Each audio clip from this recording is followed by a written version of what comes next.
François Fillon, vous l'aviez dit, je suis à la tête d'un État en faillite. Ça a fait sensation, si je puis dire. Vous étiez à Matignon depuis quelques mois. Si vous êtes élu, vous allez creuser encore davantage cette dette en 2017 ? Non.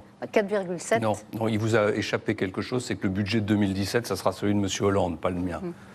Le budget de 2017, c'est celui qui va être voté par la majorité, qui est en train de voter 15 à 20 milliards de dépenses non financées. Et comme j'ai chiffré le projet qui est le mien, j'ai indiqué que le déficit de 2017 serait de l'ordre de 4,5%. C'est le déficit de la gauche. Mais je voudrais revenir sur ce qui vient d'être dit. 4,5 en 2018. Oui, en 2017. Non, mais alors après, on va diminuer le déficit à partir de la situation qu'on va trouver lorsqu'on va arriver après qu'une audit soit faite. Mais je voudrais dire que on voit bien qu'il y a un blocage, là. Il y a un problème dans tous les programmes de mes concurrents par rapport à la baisse de la dépense publique. Pourquoi ?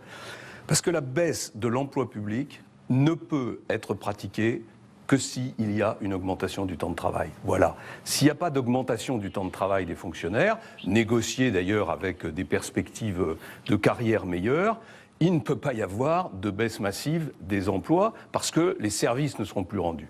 Et donc cette question du temps de travail des fonctions publiques, elle est absolument fondamentale. Elle est fondamentale pour baisser la dépense, elle est fondamentale pour assurer cette référence en matière de négociation dans le secteur privé.